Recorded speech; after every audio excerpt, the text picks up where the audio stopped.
हरे कृष्णा। आप सभी को अध्यात्म और ज्ञान चैनल में आप सभी भक्तों का स्वागत है। पुरुषोत्तम मास महात्म्य कथा अध्याय 9। आइए सुनते हैं आगे की कथा। सूत जी बताते हैं कि मेधावी ऋषि की कन्या अपने पिता के निधन के बाद अत्यंत दुख और अकेलेपन में जीवन व्यतीत कर रही थी। उसका हृदय शोक से भरा हुआ था। वह न केवल माता पिता से विहीन थी बल्कि अपने भविष्य को लेकर भी चिंतित थी। वह कन्या एक सूनी हिरनी की तरह भयभीत और असहाय होकर अपने घर में रहती थी। उसके नेत्र आंसुओं से भरे रहते, हृदय दुख की अग्नि में जलता रहता और हर क्षण वह अपने जीवन का कोई मार्ग नहीं देख पाती थी। उसके मन में सबसे बड़ा दुख यह था कि उसका विवाह नहीं हुआ था और अब उसके जीवन का क्या होगा। यह चिंता उसे भीतर से तोड़ रही थी।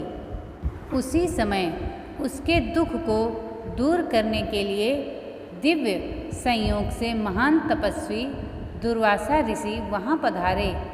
वे अत्यंत तेजस्वी, क्रोधी किंतु कृपालु मुनि थे, जिनकी महिमा स्वयं देवताओं तक में प्रसिद्ध थी। उन्हें देखकर कन्या के मन में आशा की किरण जागी। कन्या ने अत्यंत श्रद्धा और विनम्रता से दुर्वासा ऋषि का स्वागत किया। अर्घ्य, पाद्य और वन में उपलब्ध फल फूल से उनकी पूजा की।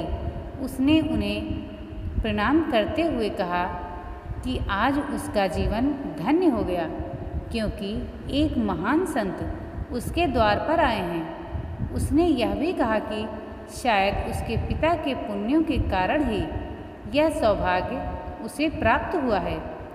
दुर्वासा ऋषि उसके सेवा भाव और विनम्रता से अत्यंत प्रसन्न हुए। उन्होंने उसे आशीर्वाद देते हुए कहा कि वह एक श्रेष्ठ कुल की धर्मपरायण और पुण्यात्मा कन्या है। उसके पिता का तप सफल हुआ है जो उसे ऐसी कन्या प्राप्त हुई।